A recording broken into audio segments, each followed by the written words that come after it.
A'udzubillahi minasyaitonirrajim. Bismillahirrahmanirrahim.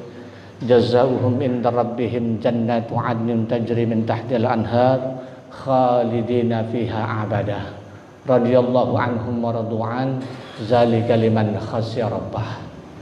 Wa qala Rasulullah sallallahu alaihi wasallam, salasun man kunna wajada bihinna halawatul iman, ayyakuna Allah wa rasuluhu habba ilayhi ma siwahuma wa yuhibbul mar'a la yuhibbuhu illa lillah wa yakrahu ayya'uda bil kufri wa yakrahu ayyuzafa finnar.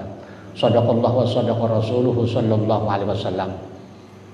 Ma'asyiral muslimin wa zumratal mu'minin rahimakumullah, usikum wa nafsi bi taqwallah faqad faza man ittaqa. Ittaqullaha haqqa tuqatih wa la tamutunna illa wa antum muslimun. Hadirin jamaah salat subuh yang sama-sama dimuliakan Allah Subhanahu wa taala. Pertama-tama kita mengucapkan syukur kepada Allah Subhanahu wa taala yang mana alhamdulillah pada pagi hari ini kita masih diberikan berbagai macam nikmatnya, sehingga alhamdulillah kita dapat melaksanakan salat subuh berjamaah dan dilanjutkan dengan taklim subuh kita setiap Ahad, setiap Sabtu pagi. Insyaallah juga Ahad pagi besok ada juga. Insyaallah kita dapat mengikutinya. Mudah-mudahan Allah selalu menjaga iman dan akidah kita, menguatkan iman dan akidah kita, dan mudah-mudahan Allah mengampuni semua dosa-dosa kita dan menerima semua amal ibadah kita. Amin ya rabbal alamin. Salawat dan salam tak lupa kita sanjungkan kepada junjungan kita baginda Rasulullah sallallahu alaihi wasallam. Mudah-mudahan kita semua yang hadir di sini beserta keluarga kita termasuk orang-orang yang mendapatkan syafaatul uzmah di yaumil akhir nanti insyaallah. Ada 7 golongan yang akan dinaungi oleh Allah Subhanahu wa taala nanti pada hari kiamat. Nah, ini salah satu hadisnya, 7 golongan yang akan mendapatkan daripada naungan Allah Subhanahu wa taala, di mana pada hari itu tidak ada naungan selain daripada naungan Allah Subhanahu wa taala. An Abi Hurairah radhiyallahu anin Nabi sallallahu alaihi wasallam qala sab'atu yuzilluhumullahu fi zillihi yaumal la zillah illa zilluh. Jadi dari Abu Hurairah radhiyallahu an dari Nabi Muhammad sallallahu alaihi wasallam bersabda, 7 golongan yang nanti mendapatkan naungan Allah, di mana tidak ada naungan kecuali naungan Allah Subhanahu wa taala. Yang pertama al-imamu adil, yaitu imam yang adil, pemimpin yang adil. Jadi adil itu menempatkan sesuatu pada porsinya. Kalau kita membaca imam itu pasti seorang pemimpin yang kita bakal melihat ke atas. Gitu ya Pak ya. Padahal Rasulullah mengatakan kullukum ra'in wa kullu mas'ulun an ra'iyatihi. Setiap diri adalah seorang pemimpin, penanggung jawab, dan nanti akan diminta pertanggungjawabannya.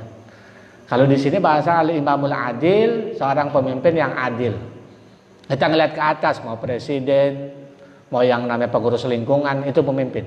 Tapi kita adalah seorang pemimpin minimal untuk keluarga kita, minimal untuk anak dan istri kita. Jadi kita juga pemimpin ini. Yang adil yaitu menempatkan sesuatu pada porsinya. Kalau kita mencontoh daripada al-imamu adil itu dalam sistem pemerintahan, ada seorang khalifah namanya Umar bin Abdul Aziz. Kan gelap. Apa jawabannya? Engkau datang untuk urusan keluarga, sedangkan ini pelita minyaknya dibeli oleh negara. Jadi dimatiin. Kalau urusan keluarga jangan pakai fasilitas negara, begitu Pak. Jarang banget yang begini nih. Kalau itu ngelihat pemimpin suatu negara, gitu. Jadi begitu luar biasanya sampai yang namanya urusan negara itu harus dibedakan dengan urusan keluarga. Itu pemimpin yang adil. Itu bicara adil, menempatkan sesuatu pada porsinya, gitu. Belum yang namanya penanganan di dalam masyarakatnya. Nah sekarang kalau misalkan kita ya mengambil pelajaran untuk diri kita, minimal kita adil kepada keluarga kita. Anak sebagai titipan Allah Subhanahu wa taala. Bagaimana titipannya itu kita perlakukan baik. Jangan sampai yang namanya titipan Allah nitip kepada kita, kita nggak urus. Nah ini. Nah, jadi urusan Allah, urusan apa nih? Urusan agamanya. Perhatikan urusan agama.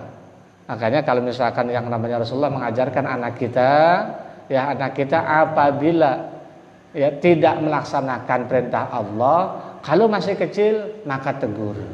Kemudian dikit maka pukul. Dengan apa? Dengan apa? Dengan lidih, Pak. Ya, pukul dengan lidih. Atau pukul dengan tangan, tapi bukan di muka. Gitu. Kalau dulu orang tua kita ngajarin pukul dengan apa? Di pantat. Untuk apa? Supaya yang namanya anak kita ini tidak lalai untuk masalah urusan agama. Ya, urusan agama. Tentang masalah sholat. Jangan sampai yang namanya kita sebagai orang tua sholat ya jalan sendiri. Anak kita padahal sudah akil balik, sudah mukallaf, ya, sudah harusnya mereka itu diwajibkan untuk menjalankan perintah Allah, tapi kita lalaikan. Anak mati tidur aja. Atau yang namanya pada saat yang namanya azan masih main yang namanya gadgetnya, matiin. Kenapa? Azan dulu. Ya, azan matiin itu HP, jalan, ayo, giring ke musola, giring ke masjid. Untuk apa? Sholat berjamaah. Kalau sholat sendiri Pak, anak-anak kita ya Allah, kita ngelihat baru kata sholat, wudhu jalil, cepet-cepetan. Apalagi sholatnya pasti cepat. Kita intip aja, anak kita kalau sholat masalah cepat banget Pak. Ya. Kadang-kadang kita lihat, ya Allah, anak kita seperti ini. Ayo suruh sholat berjamaah di masjid, suruh sholat berjamaah di musola. Kita peduli dengan diri kita, tapi jangan salah. Kita harus peduli dengan keluarga kita, anak-anak kita. Nggak salah Pak, ngambil anak kita untuk yang namanya sholat berjamaah itu nggak salah. Jangan sampai yang namanya urusan Allah ini kita lalaikan. Gitu ya, kita lalaikan. Nah, jadi apalagi untuk masalah sholat. Lalu yang kedua, wasabbi tasa'a bi ibadatillah, yaitu pemuda yang hatinya tumbuh dewasa di dalam beribadah kepada Allah Subhanahu wa taala.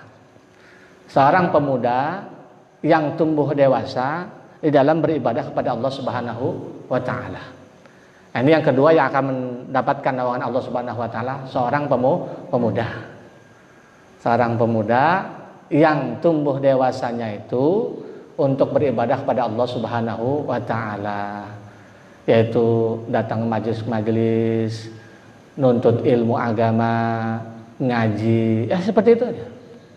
Gitu. Saya nggak tahu kalau misalkan hari ini bagaimana kita mengurus anak-anak kita, apalagi anak-anak kita ini sudah mukallaf tadi. Apakah tiap hari kita peduli dengan masalah pendidikan agamanya? Kalau misalkan mungkin mohon maaf ini, anak kita titipkan ke pondok pesantren. Mereka sudah punya jadwal sendiri Pak. Mereka sudah punya jadwal sendiri. Nah jadi jam 3 mereka bangun itu pakai kentongan tuh, tang, lalu mudabbir itu keliling ke kamar. Setiap yang namanya kamar itu pasti dibangunin semua. Harus apa? Ngantri mandi. Itu jam 3 pagi harus ngantri mandi ke kamar mandi, karena memang kamar mandinya kan terbatas Pak. Jadi mereka harus mandi, harus ngantri. Mandi harus ngantri. Setelah itu mereka jam 4 harus sudah ada dalam masjid. Jam 4 pagi harus ada dalam masjid. Saya ngelihat kalau misalkan yang namanya, kalau dulu pesantren nggak sampai sebegitu amat Pak. Kalau sekarang yang namanya anak-anak itu kalau jam 4 sudah dia tidak ada di masjid, maka para mudabbirnya itu nunggu di depan masjid. Itu nggak disuruh masuk Pak. Suruh ngapain? Push up. Jam 4 pagi anak kita suruh push up. Suruh push up dulu. Sekot jam push up di situ. Baru boleh masuk. Setelah itu dia harus yang namanya duduk untuk berzikir atau baca Quran di situ sampai nunggu waktunya sholat azan, dia sholat sunnah, lalu sholat subuh, lalu diam lagi tuh di situ, zikir lagi dia. Zikir itu pada saat yang namanya anak kita duduk, Mudabirnya keliling Pak, bawa yang namanya sejadah, keliling setiap sop satu-satu dilihatin. Kalau tuh anak ada yang tidur begini nih, itu digeprak. Jadi kan biasanya kita ganti tuh Pak ya, karena jam 3 dibangunin, ada jam 4 tuh baru begini. Nah itu kalau misalkan yang namanya habis yang sholat subuh, zikir, dia tidur, itu digeprak suruh ngapain? Suruh berdiri Pak. Suruh berdiri sendirian. Jadi yang lempar duduk dia sendiri, berdiri gitu. Saya pernah lihat anak saya itu, berdiri. Kenapa itu berdiri? Karena tidur atau bercanda. Jadi dia berdiri sampai zikir selesai. Setelah itu nanti dikumpulin lagi, dihukum lagi. Itu tidur mereka saja, ya. Pada saat yang zikir itu dapat hukuman.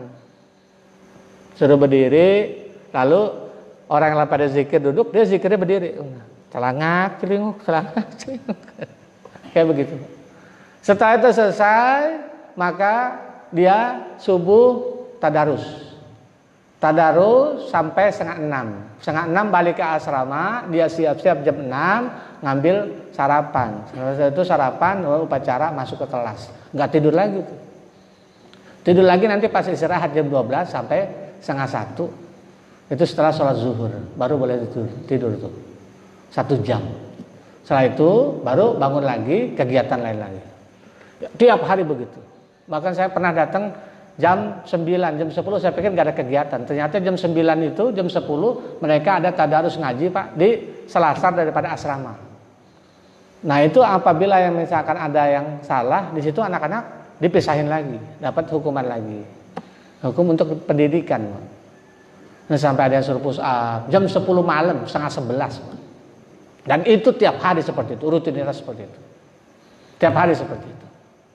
Gitu. Nah, jadi kalau misalkan yang namanya kita peduli dengan anak kita, minimal anak kita yang di rumah kita ingatkan untuk kewajiban-kewajiban mereka.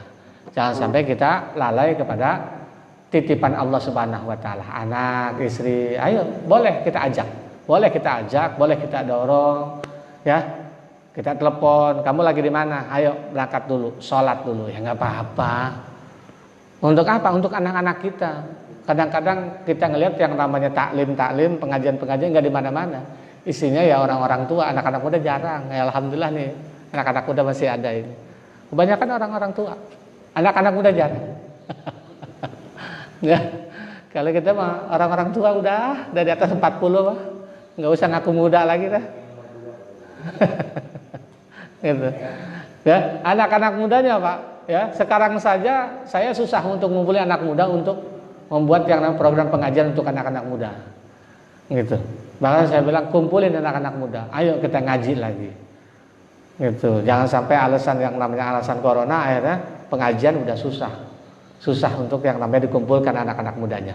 Padahal salah satu yang mendapatkan naungan dari Allah yaitu anak muda yang tumbuh dewasa, yang tumbuh dengan beribadah kepada Allah Subhanahu wa taala.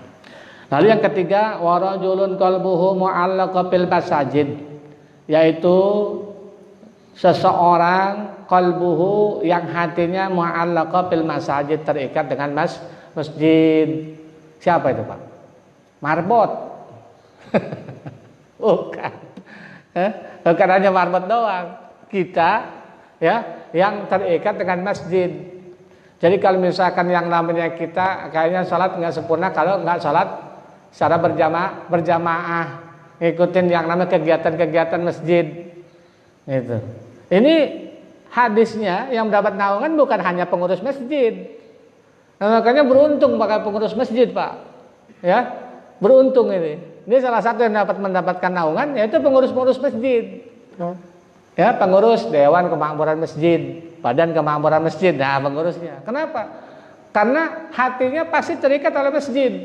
Nah, sekarang lampu mati satu aja laporannya kepada pengurus kan. Meskipun kita ngomong kepada marbot, pasti marbot ngurusin kepada pengurus. Mau itu yang namanya ketua, mau itu yang namanya sekretaris, mau itu yang namanya bendahara, mau itu yang namanya humas, pokoknya itu pengurus. Hatinya terikat di masjid. Insya Allah dapat naungan Allah Subhanahu wa ta'ala. Begitu juga jamaah yang memang hatinya terpaut dengan masjid gitu. Kalau orang yang namanya udah biasa ya sholat berjamaah di masjid, itu pas dengar azan Pak, pasti yang namanya kita udah gelisah. Mau kita lagi ngobrol enak, ya Pak ya, pasti udah gelisah kita. Gitu ya, cari yang namanya masjid terdekat atau musola terdekat. Itu orang yang udah biasa artinya terikat di masjid. Beda dengan orang yang nggak biasa sholat jamaah. Ngobrol mah ngobrol aja jalan terus. Masa kalah sama wasit? Ya, wasit sepak bola dan muslim. Apabila yang namanya dengar azan berhenti dulu, ada dengar azan. Iya Pak ya? Gitu ya? Masa kalah dengan MC non muslim? MC non muslim pada saat yang namanya dia mimpin yang namanya nge-MC-in pada saat dengar azan, tak dulu azan, dengerin dulu. Masa kalah? Ini yang namanya orang Islam ngobrol bareng-bareng pada saat yang azan, ngobrol aja lanjut. Kali begitu, tadi berhenti dulu ya, kita dengerin azan. Paling diketawain sama temennya, kan gitu ya. Jadi ya Allah, ini salah satu yang mendapatkan naungan, yaitu seseorang yang hatinya terikat kepada masjid, gitu, kepada masjid. Jadi pengen yang namanya sholat berjamaah terus. Ya alhamdulillah. Nih mudah-mudahan kita termasuk orang-orang yang memang hati kita terikat kepada masjid, gitu ya. Hati kita terikat kepada masjid. Insya Allah kita mendapatkan naungan daripada Allah Subhanahu wa Ta'ala. Lalu warajulani tahabba fillah istama alaihi wa tafarraqa alaihi. Jadi dua orang yang mencintai karena Allah Subhanahu wa Ta'ala, bertemu karena Allah Subhanahu wa Ta'ala, wa tafarraqa alaih, dan berpisah karena Allah Subhanahu wa Ta'ala. Nah, ini bicara sahabat ya, bicara sesama muslim. Makanya bicara salam. Orang yang terbaik itu adalah orang yang mengucapkan salam. Orang yang mengucapkan salam. Nah, siapa yang mengucapkan salam duluan? Rasulullah akan dijaminkan oleh Allah dibangunkan satu gedung dalam surganya Allah Subhanahu wa Ta'ala. Nah ini ya Allah, ini sampai kejadian sahabat Nabi, yaitu Umar dan juga Abu Bakar. Ini karena memang saling mencintai karena Allah Subhanahu wa Ta'ala, Abu Bakar diemin Umar supaya dia ngucapin salam duluan. Cuma Umar gak tahu. Akhirnya Umar bingung lah. Ini biasanya yang namanya Abu Bakar ngucapin salam, ini kenapa gak mau salam duluan, gitu kan?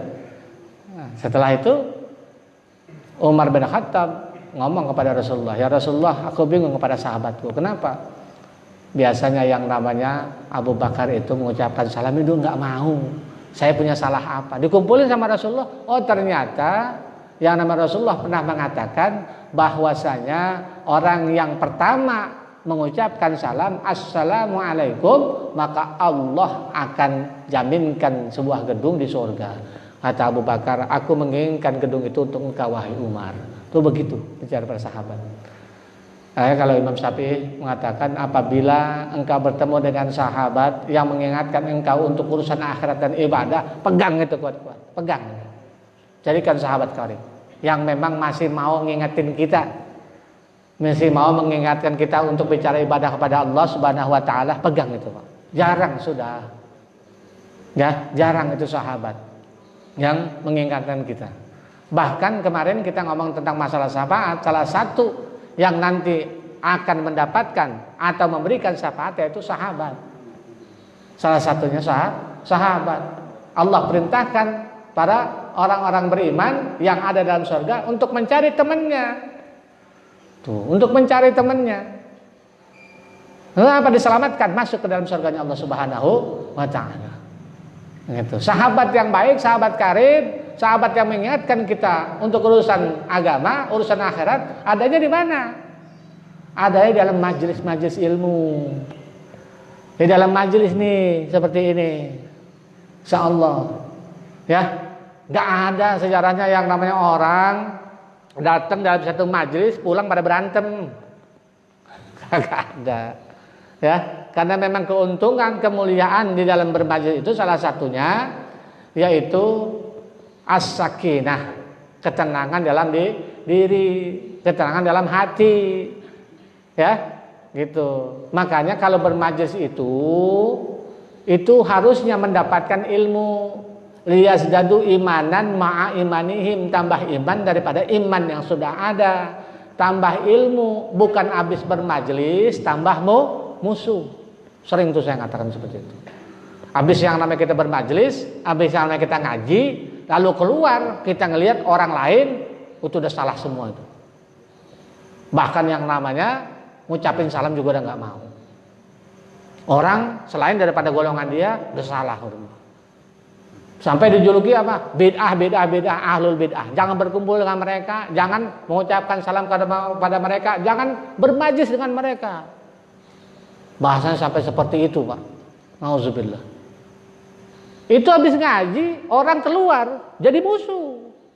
Kenapa? Setiap orang yang tidak sesuai atau tidak cocok dengan apa pahamnya dia, maka salah menurut dia. Baru kata yang namanya bermajlis dengan dia, yang dengerin ucapan dia, ngomong salam saja nggak boleh. Sudah dengar kayak begitu. Jadi ini bermajlis bukan tambah ilmu, tapi tambah musuh. Jangan. Karena yang mendapatkan naungan Allah itu tadi. Gitu ya. Cinta karena Allah. Apapun yang namanya dia ngikut alirannya terserah. Cuma yang namanya selama yang namanya seseorang itu mengucapkan kalimat tauhid la ilaha illallah dan bersyahadat asyhadu an la ilaha illallah wa asyhadu anna muhammadar rasulullah, maka itu adalah saudara kita. Jangan sampai yang namanya itu musuh kita. Ya, sampai sebegitunya benci gara-gara tidak sesuai dengan pahamnya dia. Entah itu dia pakai kunut atau dia pakai kunut, entah itu dia zikir atau tidak zikir, entah itu tahlilan atau tidak tahlilan, itu saudara kita. Jangan sampai yang namanya mengeluarkan yang namanya fatwa, mengeluarkan paham, jangan bersaudara dengan mereka. Akhirnya apa? Bukan ilmu yang didapat, tapi musuh yang didapat. Gitu ya. Nah, jadi karena Allah Subhanahu wa taala jawab salam yang pertama, Assalamualaikum warahmatullahi wabarakatuh. Maka yang jawab sempurnakanlah. Lebih sempurnain lagi itu salamnya. Assalamualaikum. Yang jawab Waalaikumsalam warahmatullah. Assalamualaikum warahmatullah. Waalaikumsalam warahmatullahi wabarakatuh.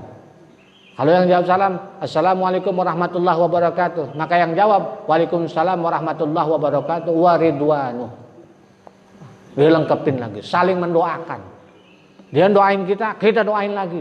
Dia doain kita doain lagi, lebih sempurna. Tuh begitu harusnya. Selaman. Rasulullah sudah menjaminkan, barang siapa yang bertemu dengan saudaranya lalu bersalaman, maka Allah akan mengampuni, gugurin dosa-dosanya sampai itu selamanya lepas. Salaman aja nggak mau, ngucapin salaman nggak mau. Ada yang begitu. Bahkan ketemu, buang muka. Kalau mukanya banyak, kalau mukanya satu dibuang, kagak ketemu lagi tuh muka. Melengos begini, kenapa? Ya kagak tahlilan, ya repot tuh begini. Ya ngaji di mana yang begini? Ya kagak kunut. Ya jangan itu maksud hilap, udah biarin saja. Yang mau telunjuknya gerak-gerak, mau telunjuknya gerak, udah biarin aja itu. Yang salah itu yang kagak sholat. Jangan gara-gara yang namanya ngusap muka, nggak usap muka itu yang jadi musuh. Masya Allah, kecil amat. Assalamualaikum warahmatullah, assalamualaikum warahmatullah. Yang ngusap muka, boleh bid'ah. Ya nggak usah dibahas itu mah. Ya, apalagi sekarang saya dengar lagi tentang masalah usoli. Usoli salah. Usoli pada subuh rakatain. Salah usoli.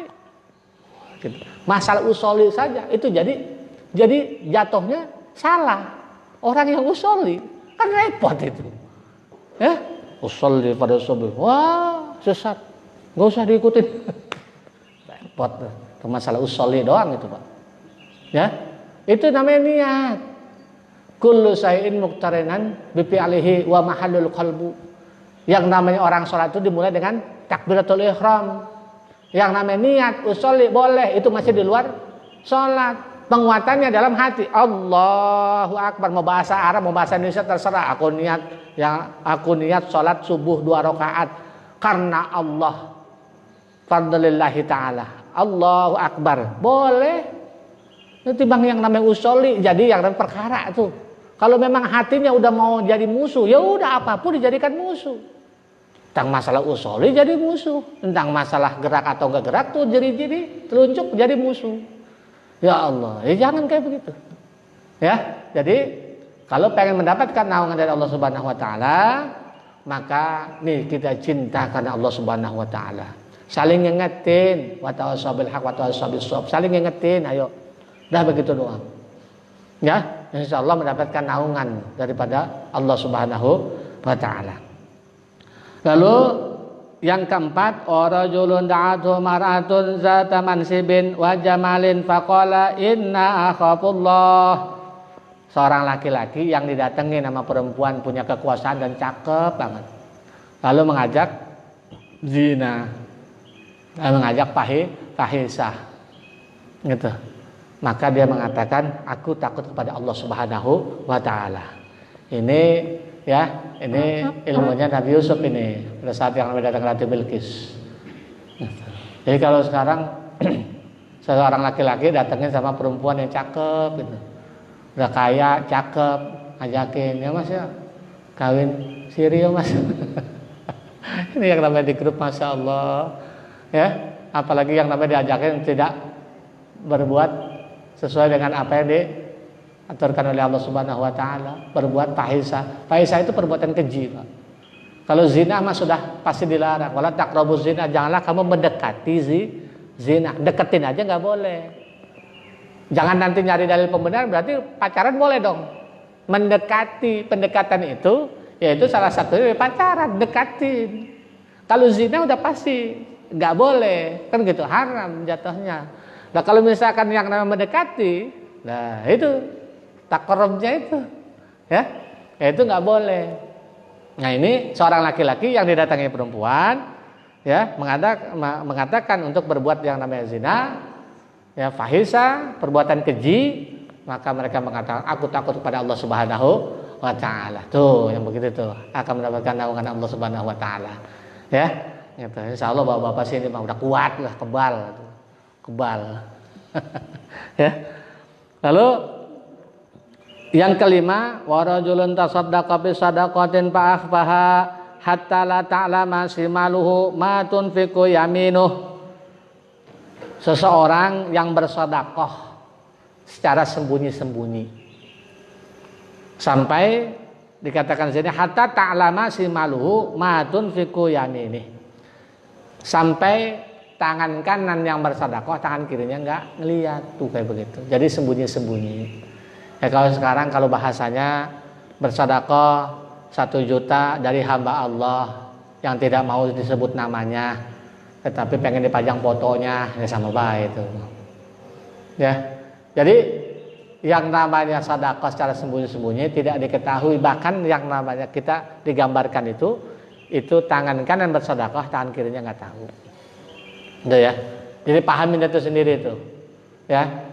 Sebagaimana yang namanya kita pahami masing-masing itu sedekah secara sembunyi-sembunyi, yaitu bersedekah tanpa harus diketahui oleh orang lain. Cukup dirinya dan Allah yang tahu. Begitu. Ya. Jadi nggak usah yang namanya kita bersedekah besar tapi kita pengen disebut namanya. Ya, silahkan. Gitu. Tapi yang mendapatkan naungan Allah Subhanahu wa taala adalah bersedekah secara sembunyi. Lalu yang ketujuh, wa rajulun zakarallahu khalian fa fadat ainahu. Yaitu seseorang zakarallahu khalian, yaitu berzikir atau mengingat Allah Subhanahu wa taala sendirian. Lalu dia bermunajat kepada Allah dan nangis keluar air matanya. Gitu. Makanya ini bukan cengeng, Pak. Diharuskan. Kita bermunajat kepada Allah, ya, salat tahajud, kita bermunajat kepada Allah, keluar air mata kita, nangis kita. Ya. Itu diharuskan. Kenapa?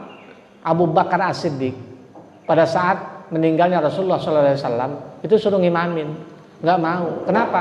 Setiap dia membaca ayat Al-Quran pasti nangis. Gitu. Begitu yang namanya lembut hatinya itu begitu lembutnya. Membaca Al-Quran nangis, Pak. Tuh, kelembutan hati para sahabat seperti itu. Gitu ya. Jadi membaca Al-Qur'anul Karim saja nangis. Pokoknya kita paksakan nih air mata, nanti yang bakal jadi tameng kita dan juga salah satunya yaitu naungan kita, itu air mata kita nih Pak. Belajar nangis nggak apa-apa, nangis. Kita menyebut asma Allah, bermunajat kepada Allah sendirian, nangis nggak apa-apa. Karena nanti nih air mata yang bakal jadi tameng kita nanti di akhirat nanti. Betul. Ya, jangan yang namanya kita dibilang cengeng, bukan, beda. Ya, kita rasa khauf kepada Allah, takut kepada Allah Subhanahu wa taala. Lalu kita bermunajat kepada Allah. Dan kita menangis, kita yang namanya ingat dosa-dosa kita. Ya Allah, ini yang bakal jadi saksi air mata kita. Gitu ya. Kalau ada kalanya kita ngikutin yang namanya imam, lalu yang namanya imam membaca Al-Qur'anul Karim. Pada saat yang namanya imam membaca Al-Qur'an, dia nangis. Masya Allah. Itu luar biasa, saking lembut hati. Makanya ini salah satu yang namanya bakal seseorang itu yang rugi perbuatan di dunia itu salah satu quswatul qalb. Quswatul qalb itu yaitu hati mengeras. Kalau hati mengeras, baru katanya baca Al-Qur'an, dinasihatin aja udah mental, Pak.